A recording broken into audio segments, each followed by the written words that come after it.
Hello guys, नमस्ते and अस्सलाम वालेकुम ऑल ऑफ यू। आज का जो हमारा टॉपिक है वो है सिजोफ्रेनिया। हम यहाँ पे डिस्कस करेंगे कि सिजोफ्रेनिया हम किसे कहते हैं और ओवरऑल इसमें हम क्या क्या कंप्लीट करते हैं और सिजोफ्रेनिया कौन सी डिजीज है उसको हम डिस्कस करते हैं। तो सिजोफ्रेनिया एक ब्रेन डिसऑर्डर है जिसमें हम क्या करते हैं कि उसमें एबनॉर्मलिटी हो जाती है, जो माइंड का फंक्शनिंग है, ब्रेन का फंक्शनिंग है, उसमें एबनॉर्मलिटी हो जाए, उसकी वजह से कुछ चीजें होती हैं।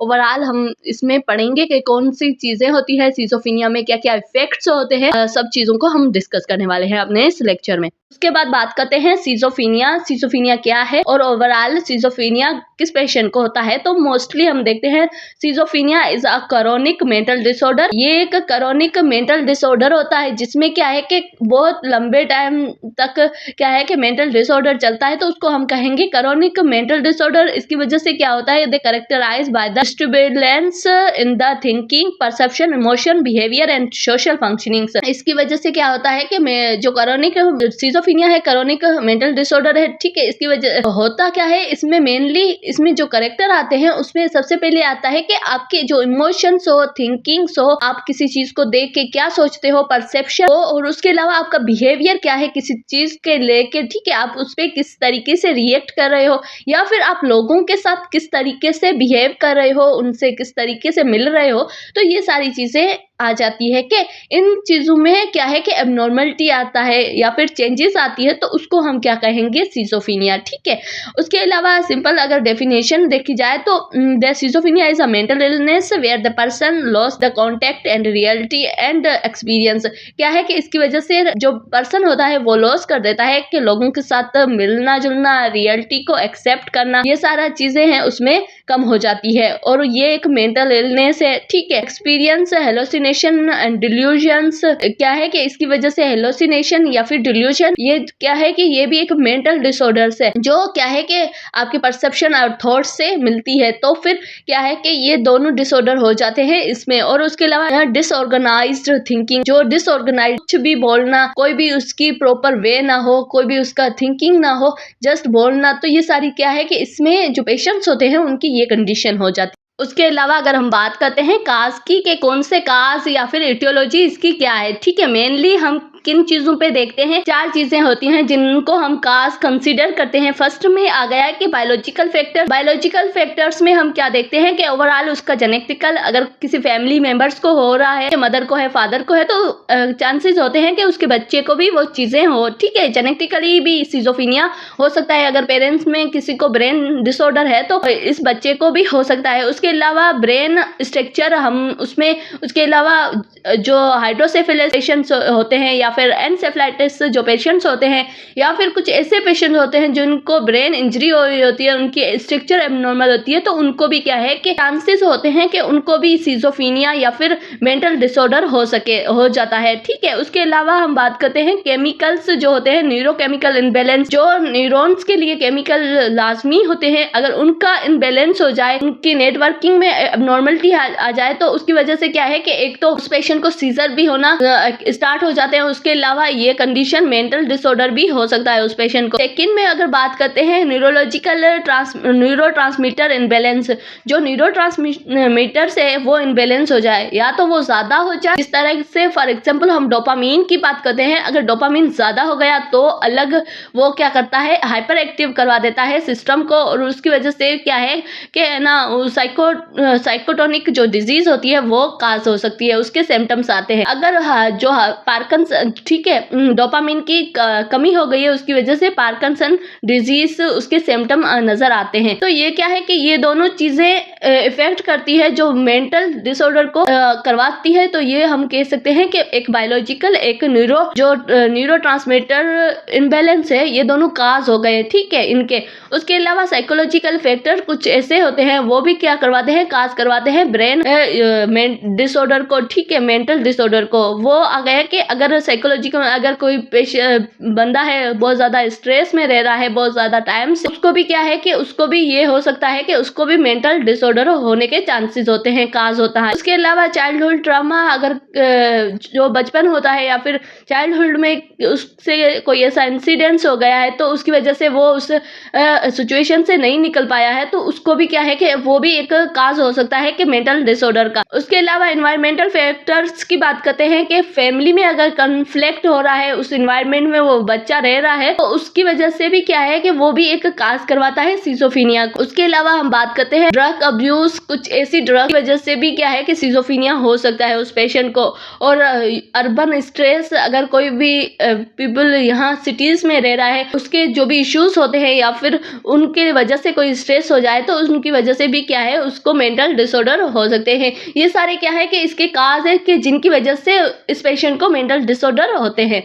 उसके बाद बात करते हैं टाइप्स ऑफ सिजोफ्रेनिया। तो कौन से टाइप्स होते हैं सिजोफ्रेनिया के? फर्स्ट में अगर हम देख रहे हैं तो पैरानॉइड्स जो है फर्स्ट टाइप ऑफ सिजोफ्रेनिया। इसमें मोस्टली क्या होता है कि इसमें जो डिल्यूशंस, एक डिजीज है मेंटल डिसऑर्डर, उसमें यही होता है कि जो पैरानॉइड्स है उसमें डिल्यूशंस हो जाती है, जिसमें हम बात करते हैं कि तो आप परसीव कर रहे हो, नॉर्मल परसेप्शन ना हो, किसी भी चीज को लेके एबनॉर्मल परसेप्शन हो, तो उसको हम क्या कहेंगे कि डिल्यूशंस, या फिर हम उसको जो टाइप को हम कहते हैं पैरानॉइड्स। ओवरऑल फर्स्ट टाइप है कि जिसमें आपकी परसेप्शन अलग हो जाए और उसके अलावा जितनी भी आपकी जो थिंकिंग है वो अलग हो जाए, किसी चीज को लेके आप सही से परसीव ना कर पाए। और उसके अलावा पेशेंट जो होता है वो सस्पेंसनेस हो जाता है। इसके अलावा हम बात करते हैं सेकंड टाइप ऑफ सिजोफ्रेनिया, जिसमें आ जाता है डिसऑर्गेनाइज्ड सिजोफ्रेनिया। उसमें क्या है कि हैबिटिंग सिजोफ्रेनिया, उसमें क्या है कि डिसऑर्गेनाइज्ड स्पीच जो होती है वो कोई भी चीज को डिसऑर्गेनाइज्ड करता है, मतलब कि उसको एक प्रॉपर वे में नहीं होती है, उसकी जो भी चीज होती है ना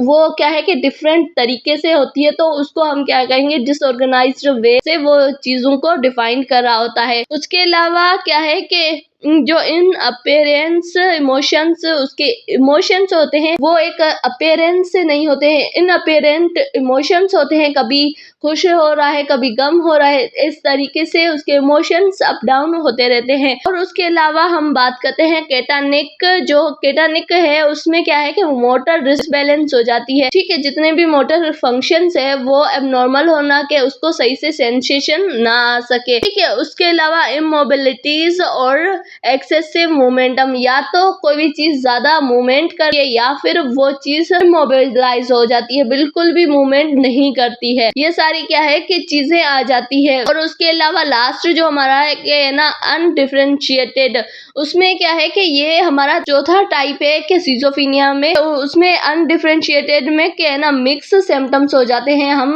उसको अनडिफरेंशिएट नहीं कर पाते हैं, क्योंकि कभी क्या है कि उसके इमोशन में चेंजेस होती है, कभी उसके थॉट्स में चेंजेस होती है, परसेप्शन में चेंजेस होती है, तो हम उसको फाइंड नहीं कर पाते हैं। जिसमें पैरानॉइड्स में हमने देखा था कि परसेप्शन में चेंजेस थी, और उसके अलावा डिसऑर्गेनाइज्ड में देखा था कि स्पीच वो सही से ऑर्गेनाइज नहीं कर रहा था। कैटालिक में हमने देखा था कि उसकी मोटर है ना उसमें कोई प्रॉब्लम है, ठीक है, मोटर जो नर्व होती है वहां पे कोई इम्बैलेंस है, तो उसकी वजह से क्या है कि वो ज्यादा मूवमेंट कर रहा है या फिर उसकी बिल्कुल मूवमेंट नहीं हो रही है। यहाँ पे क्या है कि अनडिफरेंशिएटेड, इसमें आ जाता है कि मिक्स सिम्टम्स आ जाते हैं, इन सबके जो सिम्टम्स होते हैं वो नजर आते हैं। उसके अलावा रेजिडल, जिसमें क्या है मिडल रिमेनिंग सिम्टम्स जो रहते हैं वो आ जाते हैं, कि ओवरऑल जितने भी ये सिम्टम मैंने आपको बताया कि परसेप्शन इसमें, और उसके अलावा डिसऑर्गेनाइज स्पीच, ये सारी कंडीशन हो जाती है। अगर जो चीज ना आती है वो क्या है कि रेजिडल जो डिसऑर्डर होता है उसमें आ जाती है। तो ये क्या है कि ओवरऑल हमने यहाँ पे 5 इसके जो टाइप्स है उनको पढ़ा है, कि फर्स्ट में आ जाए है पैरानॉइड्स सिजोफ्रेनिया, सेकंड में डिसऑर्गेनाइज्ड सिजोफ्रेनिया या फिर केटानिक सिजोफ्रेनिया, और फोर्थ में है अनडिफरेंशिएटेड सिजोफ्रेनिया, और लास्ट है रेजिडुअल सिजोफ्रेनिया। ये सारी क्या है कि डिफरेंट इसके टाइप्स होते हैं और इनमें डिफरेंट सिम्टम्स नजर आते हैं। उसके बाद बात करते हैं सिम्टम्स ऑफ सिजोफ्रेनिया, और उसके अलावा इनको हमने क्या है 3 ग्रुप में डिवाइड ही किया है कि कौन-कौन से सिम्पटम्स आते हैं उस पेशेंट में, ठीक है, सिज़ोफ्रेनिया के पेशेंट में।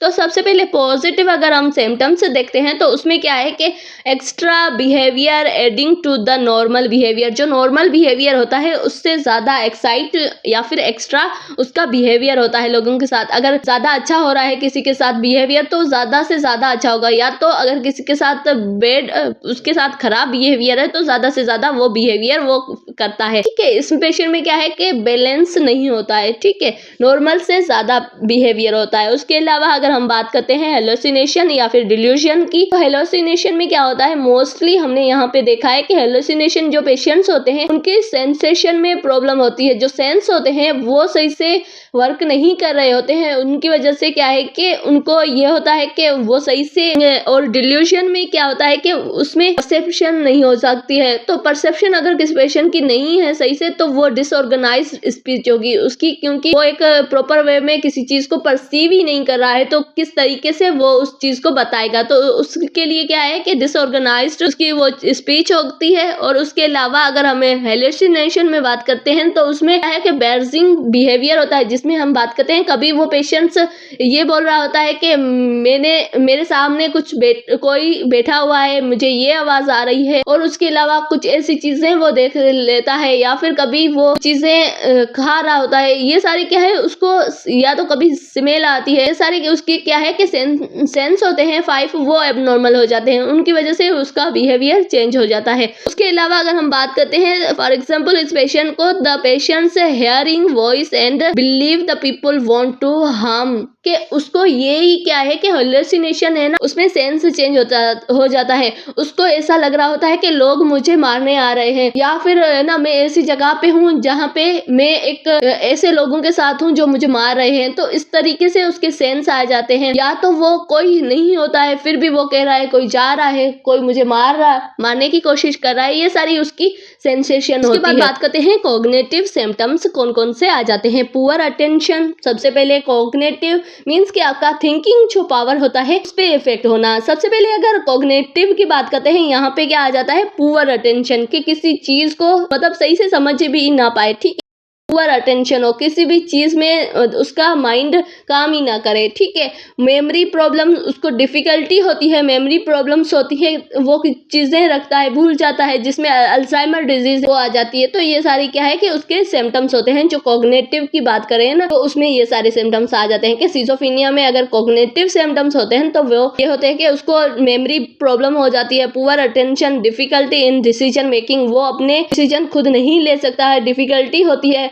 और ये क्या है कि ये सारी सिम्टम्स होते हैं जो कॉग्निटिव सिम्टम्स होते हैं, ठीक है। इसके अलावा अगर साइन की बात करते हैं तो इसमें मोस्टली साइन क्या आ जाते हैं, जो सिज़ोफ्रेनिया के पेशेंट्स होते हैं, टॉकिंग्स टू सेल्फ, मतलब वो खुद से ही बातें कर रहे होते हैं, हर वक्त क्या है खुद से ही बड़बड़ा रहते हैं, तो उनको हम क्या कहेंगे, टॉकिंग टू सेल्फ के साथ वो ज्यादा से ज्यादा बोलते रहते हैं, ठीक है। उसके अलावा क्या है जिसमें सोशल आइसोलेशन, वो खुद को लोगों से अलग कर देते हैं। उसके अलावा पुअर हाइजीनिक, उनकी अच्छी से अच्छी हाइजीनिक नहीं होती है, क्योंकि उनको ये सेंस तक नहीं होता है कि उन्होंने क्या पहना है या फिर क्या नहीं पहना है, क्योंकि उनकी ब्रेन की हालत ऐसी हो रही होती है ना, माइंड उनका डिस्टर्ब होता है, तो उसकी वजह से। उसके अलावा पुअर हाइजीनिक, इमोशनल फ्लैटलेस, ठीक है, उसमें कोई भी इमोशंस नहीं होता है, चाहे वो फैमिली हो चाहे कोई और, ठीक है। कभी उसका इमोशंस मतलब जो अच्छे होते हैं, उसके जो बिहेवियर होता है, चाहे वो स्टाफ नर्स से हो या फिर अपनी फैमिली से हो, अच्छा होता है। कभी कभी वही बिहेवियर एग्रेसिव हो जाता है, एंगर हो जाता है, उन्हीं लोगों को मारने पे वो चला जाता है। तो ये सारे क्या है कि उस पेशेंट के साइंस होते हैं जो हम देखते हैं एक पेशेंट में। बात करते हैं डायग्नोस की, कि डायग्नोस टेस्ट में हम क्या क्या करवाते हैं। तो सबसे पहले क्या है कि हमें इस पेशेंट को the diagnose is the best on the clinical symptoms, के उसको एटलीस्ट हमें क्या है कि उसके जो सिम्टम्स होते हैं एटलीस्ट हमें 6 मंथ तक उसके जो सिम्टम्स हैं उनको एब्सॉर्ब करना होता है, ताकि हमें पता चले कि मेनली इसमें कौन सी प्रॉब्लम है, ठीक है, मेन फीचर जो कौन सा आ रहा है। उसके अलावा डिल्यूजन्स हो गया कि वो चीजों को परसीव नहीं कर पा रहा है, ये क्या है कि हम कम्युनिकेशन करके उससे ये सारी चीजें हम क्या कहते हैं कि साइकेट्रिक जो भी होते हैं वो एक पेशेंट से कुछ टाइम के लिए कम्युनिकेट करते हैं तो उनको ये चीजें पता चल जाती है। इसके अलावा हेलुसिनेशंस, उसकी सेंसेस में कोई प्रॉब्लम नहीं है, वो सारी चीजें। और उसके अलावा डिसऑर्गेनाइज्ड, अगर वो पेशेंट किसी चीज को, किसी स्पीच को सही से बोल नहीं पा रहा है, सही से डिफाइन नहीं कर पा रहा है, तो उसकी वजह से भी हम क्या है कि ये सारी चीजें हम एब्सॉर्ब करते हैं कम्युनिकेशन से, उस पेशेंट से बातचीत करके। और उसके अलावा नेगेटिव सिम्टम्स के, वो कितना खुद के बारे में, लोगों के बारे में नेगेटिव बोल रहा है, उनके लिए नेगेटिव एक्ट कर रहा है, तो ये भी क्या है कि हमें एक डायग्नोज हम कर सकते हैं कि इस पेशेंट को मेंटल डिसऑर्डर है या नहीं है, सिजोफ्रेनिया है या नहीं है। ठीक है, उसके अलावा बात करते हैं ट्रीटमेंट की। तो मोस्टली हम क्या कहेंगे कि वहाँ पे अगर कोई पेशेंट आ गया तो उसको ट्रीटमेंट के लिए एंटी साइकेट्रिक जो ड्रग्स होती हैं, मेडिसिन्स होती हैं, वो देते हैं मोस्ट कॉमनली। ठीक है, उसमें क्या है कि ये सारी ड्रग्स आ जाती हैं जिसमें है कि रिड्यूस डोपामिन एक्टिविटीज। कुछ ऐसी ड्रग्स होती है जो क्या करती है, डोपामिन की जो एक्टिविटीज होती है उनको कम करती है। ऐसी ड्रग्स होती है जो अगर डोपामिन कम है तो उसको इनहेंस करती है, इस तरीके से वो वर्क करती है। ठीक है, उसके बाद बात करते हैं साइकोलॉजिकल जो थेरापी होती है उसकी। तो सबसे पहले आ जाती है कॉग्निटिव बिहेवियर थेरापी, CBT। ठीक है, उसमें क्या होता है कि मोस्टली उसका जो थिंकिंग होता है उस पे और उसके बिहेवियर पे हम क्या करते हैं, उसको एक कम्युनिकेशन से उसकी ट्रीटमेंट करते हैं, उसको थेरापी देते हैं कि किस तरीके से उसका कॉग्निटिव काम कर रहा है और उस हिसाब से हम उसको चलाते हैं। उसके अलावा उसका बिहेवियर क्या है, उस हिसाब से हम उसका बिहेवियर, जो नेगेटिव बिहेवियर होता है, उसको चेंज करते हैं। उसके बाद अगर हम बात करते हैं फैमिली थेरापी, हम उसकी जो फैमिली है उसको भी हम क्या करेंगे, कहेंगे कि आपके घर में अगर कॉन्फ्लिक्ट चल रहा है, कुछ ऐसा बिहेवियर चल रहा है, तो उसको रिड्यूस करें। उसकी वजह से क्या है कि पेशेंट पे ज्यादा इफेक्ट हो सकता है। उसके अलावा उसको फैमिली को बोलेंगे कि इमोशनली और क्या है कि मेंटली इसको सपोर्ट दे सके पेशेंट को। और उसके अलावा अगर बात करते हैं सोशल स्किल्स या फिर ट्रेनिंग्स के, कुछ ऐसे स्किल्स होते हैं या फिर ट्रेनिंग्स होती है, हम उसमें उसको इन्वॉल्व करेंगे ताकि वो उस चीजों में बिजी हो और जो भी नेगेटिव थॉट्स, बिहेवियर है वो ना हो सके। ओवरऑल ये क्या है कि साइकोलॉजिकल जो हम थेरापी देते हैं मोस्टली ये सारी चीजें आ जाती है। इसके अलावा हॉस्पिटलाइजेशन करते हैं तो निडिल जो क्या है कि needed if patient has a severe psychotic, अगर उसको ज्यादा साइकेटिक डिजीज इफेक्ट कर गई है, सीवियर कंडीशन में है, तो हम क्या करेंगे, उसकी नीड के हिसाब से उसको ट्रीटमेंट देते हैं। ठीक है, और एग्रेसिव बिहेवियर है तो उस हिसाब से हम उसको उसके साथ बिहेव करते हैं ताकि उसका जो एग्रेसिव बिहेवियर है, ठीक है, वो ज्यादा से ज्यादा इफेक्ट ना कर पाए और ज्यादा से एग्रेसिव ना हो सके। ठीक है, उस हिसाब से उसके भी जो राइट्स होते हैं वो भी हम क्या है कि इसमें सही से रखते हैं ताकि पेशेंट्स खुश हो सके उन चीजों से। और उसके अलावा क्या है कि सुइटेड जो रिस्क होते हैं जो उनको भी हम क्या है कि कम करते हैं ताकि पेशेंट भी सेफ रह सके। और पेशेंट की वजह से, क्योंकि पेशेंट का एग्रेसिव बिहेवियर, परसेप्शन चेंज, तो उसकी वजह से जो नर्सेस या फिर डॉक्टर्स होते हैं तो वो भी अपनी भी सेफ्टी रखते हैं और पेशेंट की भी सेफ्टी रखते हैं, जितने भी रिस्क होते हैं उनको रिड्यूस करते हैं। उसके अलावा जो भी है इलेक्ट्रोकन्वलेंट थेरापी, जिसमें क्या है कि जो मशीन के थ्रू जो ब्रेन पे इलेक्ट्रिकल करंट दी जाती है, जिसकी वजह से जो भी एबनॉर्मलिटीज होती है वो उसकी थोड़ी सी जो उसका बिहेवियर होता है वो थोड़ा रिड्यूस हो जाता है। अगर कोई पेशेंट ज्यादा एग्रेसिव बिहेवियर में, वो किसी की बात नहीं मान रहा है, खुद को किल करने पे है, तो फिर उसको हम क्या करेंगे, इलेक्ट्रोकन्वलेंस जो होती है वो थेरापी वो देते हैं ताकि वो रिलैक्स हो सके। ठीक है, may be therapy use for severe cases and medication fail, अगर मेडिकेशन उस पर काम नहीं कर रही है, वो ज्यादा से ज्यादा खुद को हार्म दे रहा है पेशेंट, तो उस कंडीशन में हम यूज करते हैं। नर्सिंग मैनेजमेंट की कि किस तरीके से हम मैनेज करते हैं, हमारा काम क्या होता है ऐसा नर्सेस का। तो सबसे पहले इंश्योर द सेफ्टी, पेशेंट की सेफ्टी सबसे पहले देखते हैं, चाहे वो किसी भी कंडीशन में हो, चाहे वो मेंटली डिस्टर्ब हो, फिजिकली डिस्टर्ब हो, किसी भी कंडीशन में हो, हमें उनकी सेफ्टी देखना बहुत ही जरूरी होता है। और उसके अलावा हम बात करते हैं बिल्ड ट्रस्ट के, किस तरह से पेशेंट के साथ अपना ट्रस्ट बिल्ड कर सकते हैं। और उसके अलावा पेशेंट को एम्पैथी और सिंपैथी किस तरीके से दे सकते हैं। उसके अलावा थेरापेटिक कम्युनिकेशंस, जिसमें हम क्या करते हैं, थेरापेटिक कम्युनिकेशन के थ्रू उसका ट्रस्ट होता है वो बिल्ड करते हैं। मैनेज हेलोसिनेशन, अगर उसको जो सेंसेशन की प्रॉब्लम हो रही है, हेलोसिनेशन है, उसको हम कंट्रोल करेंगे, मैनेज करेंगे ताकि वो अपनी फैमिली या फिर किसी चीज लोगों के बारे में नेगेटिव सोच सके, ठीक है, वो कोई चीज़ नेगेटिव देख रहा है, कोई नेगेटिव वॉइस उसको सुनाई दे रही है, तो वो उसकी कम हो सके, उसको हम मैनेज करेंगे। उसके अलावा अगर हम मेडिकेशंस कंप्लेंट्स, अगर वो पेशेंट मेडिकेशन नहीं ले रहा है, वो कंप्लेन कर रहा है, तो हमें उसके राइट को भी देखना चाहिए और उस हिसाब से उसको मेडिकेशन देनी चाहिए। और सोशल्स रिहेबिशंस, वो लोगों के साथ मिलना चाहता है, help the patients improve social skills, और हम हेल्प करेंगे कि आप अपनी सोशल स्किल्स है वो भी इम्प्रूव कर सकते हैं। ये सारी चीज़ें आ जाती है उसमें, ठीक है।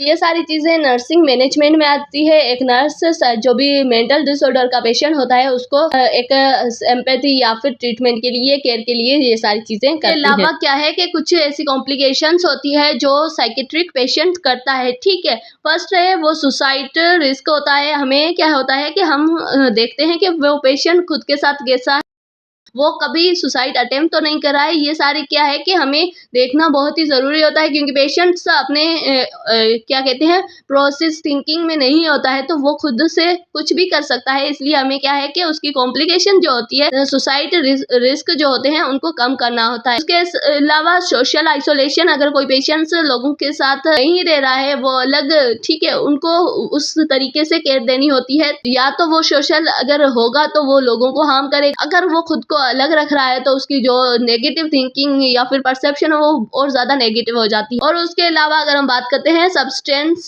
या फिर अब्यूज किसी चीज़ से वो खुद को हार्म दे रहा है, तो वो भी हम चीज़ें क्या करेंगे, अवॉइड करेंगे, उस जगह से दूर करेंगे। उसके अलावा पुअर सेल्फ केयर, वो अपनी खुद से अगर सेल्फ केयर नहीं कर रहा है तो हमें क्या है कि उनकी सेल्फ केयर करनी चाहिए, ताकि पेशेंट्स एक अच्छा और हेल्दी जो कंडीशन है उसकी तरफ चला जाए। और उसके अलावा प्रोग्नोसिस में better prognosis it's earliest treatment. सबसे पहले जो डिजीज होती है अगर वो ज़्यादा बढ़े ना, उसके लिए प्रिवेंशन, दूसरा प्रोग्नोसिस ज़रूरी होता है कि अर्लीस्ट हमें उस चीज़ के बारे में पता चल जाए और हम उसको अच्छे तरीके से ट्रीट कर ले। उसके अलावा क्या है कि गुड फैमिली सपोर्ट होना चाहिए, ताकि वो पेशेंट्स अपनी डिसऑर्डर के लिए उसको रिग्रेट ना हो और कोऑपरेटिव फैमिली ना होनी चाहिए। उसके अलावा अगर हम बात करते हैं गुड मेडिकेशंस एडहेरेंस, जो भी वो ट्रीटमेंट करा रहा है वो एक अच्छे हॉस्पिटल से अच्छी मेडिकेशन के साथ करवाए, ताकि वो जल्दी से जल्दी रिकवर हो सके। उसके अलावा poor prognosis it's late treatment, उसके ट्रीटमेंट भी सही से ना हो, लेट उसको डायग्नोज हुआ हो, ठीक है, ट्रीटमेंट भी लेट हो, और सीवियर नेगेटिव सिम्टम्स, बहुत ज्यादा सीवियर नेगेटिव सिम्टम्स में पेशेंट चला जाता है तो वो भी ट्रीट करना बहुत ही मुश्किल होता है। इसमें क्या है कि पुअर प्रोग्नोसिस और क्या है गुड प्रोग्नोसिस, अर्लीस्ट या फिर पुअर प्रोग्नोसिस, इसमें ये सारी चीजें आती है। और उसके अलावा सब्सटेंस अब्यूज और किसी भी चीज से वो खुद को हार्म पहुंचाए, ये सारी क्या है कि चीजें आ जाती है, जिसमें हम क्या है एक प्रोग्नोसिस देखते हैं, बेटर प्रोग्नोसिस है उस पेशेंट की या फिर लेट प्रोग्नोसिस है, उस हिसाब से क्या होता है उसका ट्रीटमेंट होता है ओवरऑल। और उसके अलावा उसकी जो कॉम्प्लिकेशंस होती है उनको भी रिड्यूस किया जाता है। So thank you so much. आज का वीडियो इतना ही, मिलते हैं नेक्स्ट वीडियो में नेक्स्ट टॉपिक के साथ।